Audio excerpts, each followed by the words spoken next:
Dear friends, I welcome you all to the world of English language, the RISE, the Rajshekhar Institute of Spoken English and Personality Development Center. Dear friends, in the last class lo spoken English sentences lo second class successfully నేర్చుకున్నాం. అంటే 10,000 vocabularyలో 10,000 పదాల vocabularyలో మనకి ఏమైతే volume 4 పుస్తకం ఉందో మనకు volume 4 ఉన్నటువంటి volume 4లో 10,000 vocabulary 10,000 పదాల vocabulary ఈ పుస్తకంలో క్లియర్గా పెట్టాం. ఇందులో 5,000 verbs ఉంటాయి. 5,000 verbs ఉంటాయి 10,000 vocabularyలో. వాటితో పాటు 10,000 సెంటెన్సెస్, అంటే మనకు 10,000 vocabularyతో ఒక్కొక్క వర్డ్కి ఒక్కొక్క సెంటెన్సెస్ చేయడం, రకరకాల వాక్య నిర్మాణం ఎలా చేయాలో కూడా మనము ఈ పుస్తకంలో చూస్తాం. ఆ పుస్తకంలో ఉన్నటువంటి ఎక్స్ప్లెనేషన్లో కంటిన్యూస్గా క్లాసెస్ ఇస్తున్నాను. సో థర్డ్ క్లాస్, ఈరోజు మనం థర్డ్ క్లాస్ చూడబోతున్నాం. అందులో ఈరోజు కొన్ని ఫ్రేజెస్ మనం చూద్దాం. మనం చాలా సందర్భాల్లో అంటూ ఉంటారు, దూరపు కొండలు నునుపు, దూరపు కొండలు నునుపు. అంటే దూరపు కొండలు నునుపు అంటే మన దగ్గరగా లేకుండా ఉన్నదాన్ని దూరంగా ఉన్నది మనం చూస్తే కొంచెం క్లారిటీగా కనపడుతుంది. అంటే విచ్ మీన్స్ దూరపు కొండలు నునుపు, ఏదో ఆశలు పుడుతూ ఉంటాయి. దూరపు కొండలు నునుపు అని తెలుగులో అంటుంటారు కదా ఈ ఫ్రేజ్ని. దీన్ని మనం ఇంగ్లీష్లో ఎలా అనొచ్చు అంటే distance lends charm to the eye. Distance lends charm to the eye అంటే దూరపు కొండలు నునుపు. It's very simple. The Telugu phrase is here. దూరపు కొండలు నునుపు అంటే distance lends charm to the eye అంటే సరిపోతుంది.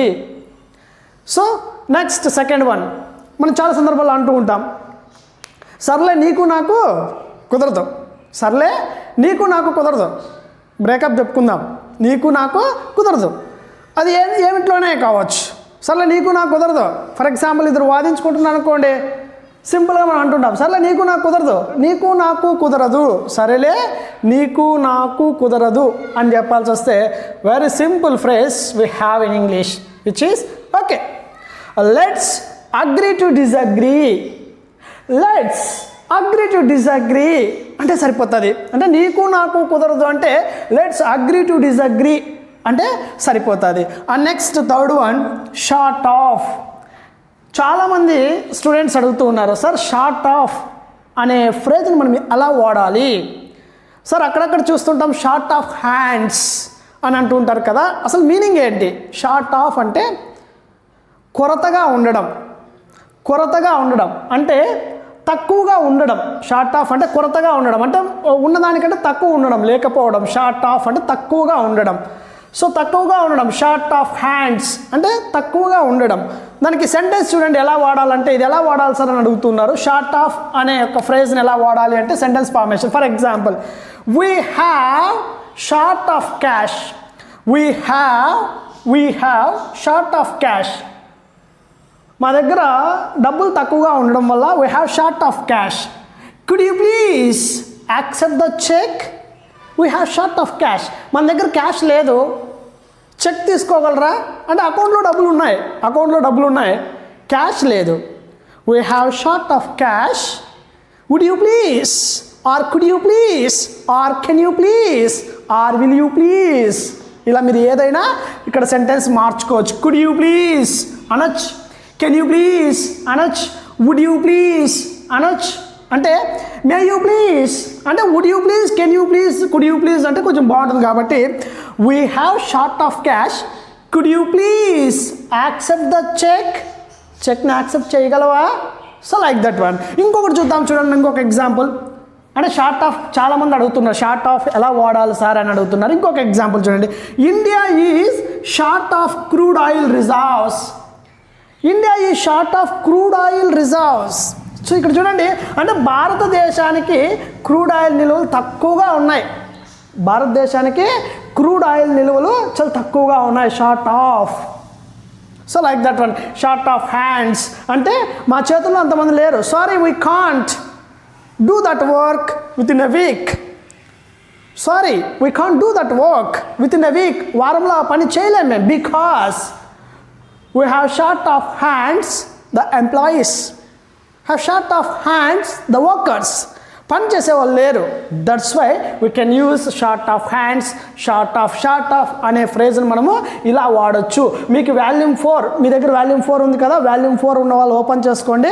ఒక్కొక్క దానికి 25 ఎగ్జాంపుల్స్ పెట్టాను పుస్తకంలో. 25 ఎగ్జాంపుల్స్ ఉంటాయి, క్లియర్గా పెట్టాను. మీరు అక్కడ ప్రాక్టీస్ చేయండి, చూడండి. And next one, so short of 4th one which is very important, not my cup of tea. ఇది చాలా సందర్భాల్లో చాలామంది మనం కామన్గా వాడుతూ ఉంటాం. Not my cup of tea. Not my cup of tea అంటే నచ్చనిది, నాకు నచ్చనిది. Not my cup of tea అంటే నాకు నచ్చనిది, ఇష్టం లేనిది.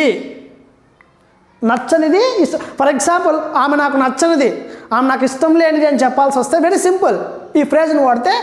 అందుకే స్పోకన్ ఇంగ్లీష్ సెంటెన్సెస్ అని దీనికి పేరు పెట్టాం, స్పోకన్ ఇంగ్లీష్ సెంటెన్సెస్.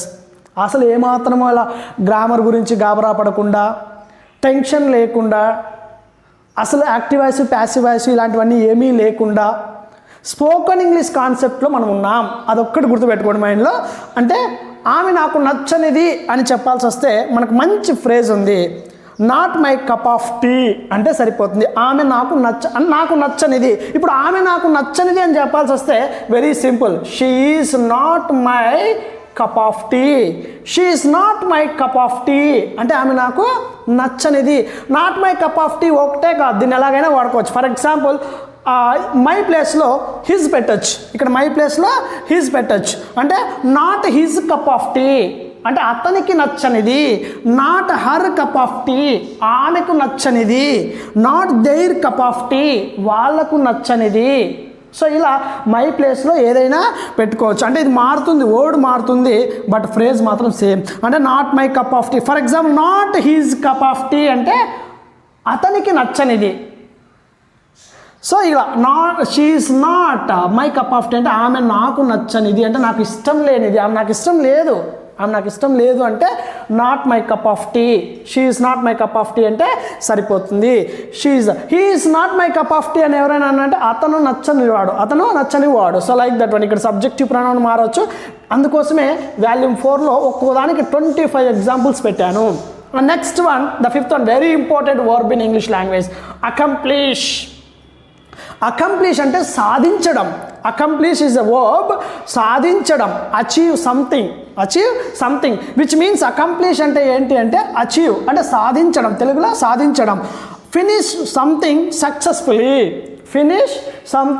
సక్సెస్ఫుల్లీ ఏదైనా సాధించడాన్ని అకంప్లిష్ అంటాం. ఏంటి డిలిజెంట్ అంటే కష్టపడే తత్వం. అలాగే దానికి మీనింగ్ ఏంటి? సో సినానిమ్స్ కావాల్సి వస్తే ఇండస్ట్రియస్, ఇది అడ్జెక్టివ్. డిలిజెంట్కి సినానిమ్ అంటే ఇంకొక అడ్జెక్టివ్ కావాల్సి వస్తే ఇండస్ట్రియస్ అన్నా కూడా కష్టపడే తత్వం. సో ఇండస్ట్రియస్లీ అంటే యాడ్వర్బ్, అంటే పెయిన్స్ టేకింగ్ చాలా మంచి పదం ఇది. పెయిన్స్ టేకింగ్ అంటే కష్టపడే తత్వం కలిగి ఉన్నటువంటి మనిషి. కష్టపడే తత్వం, బాగా హార్డ్ వర్క్ చేసే పర్సన్స్ ఉంటారు చూసారా, చాలా కష్టపడుతూ ఉంటారు. అలాంటప్పుడు మనము ఇండస్ట్రియస్ వాడచ్చు, లేదా డిలిజెంట్ అనే పదాన్ని వాడచ్చు. ఫర్ ఎగ్జాంపుల్ ఒక సెంటెన్స్ చెప్తా చూడండి. Being diligent at his competitive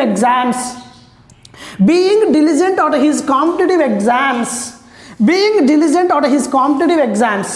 మన స్టూడెంట్లో ఒక అమ్మాయి కాంపిటేటివ్ ఎగ్జామ్స్ బాగా కష్టపడుతుంది. అందుకే అమ్మాయి ఎప్పుడు కూడా ఫెయిల్ కాలేదు. సో అంటే బీయింగ్ డిలిజెంట్ ఆర్ హీజ్ అంటే అతను. ఇప్పుడు అమ్మాయి కదా, హర్ పెట్టవచ్చు ఇక్కడ. Being diligent or his competitive exams he hasn't failed so far. అంటే కష్టపడే తత్వం ఉండడం వల్ల అతను ఇప్పటి వరకు ఏ ఎగ్జామ్స్లో కూడా ఫెయిల్ కాలేదు.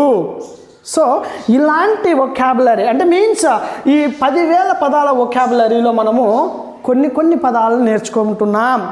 అండ్ ఒక స్టూడెంట్ అడిగారు, సార్ నీటి కుంటల్ని ఇంగ్లీష్లో ఏమంటారు?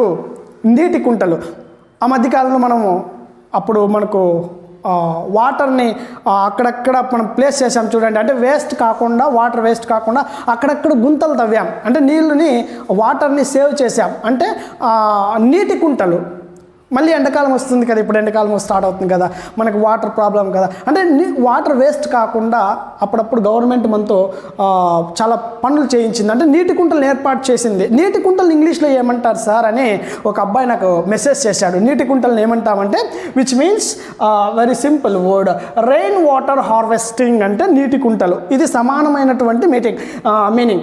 రెయిన్ వాటర్ హార్వెస్టింగ్ అంటే నీటి కుంటలు, రెయిన్ వాటర్ హార్వెస్టింగ్ అంటే నీటి కుంటలు. సో ఆస్పెక్ట్లో కొన్ని పదాలను మనం ఈరోజు మనము నేర్చుకున్నాం. అంటే దూరపు కొండలు నునుపని ఎలా చెప్పాలి ఒక సెంటెన్స్.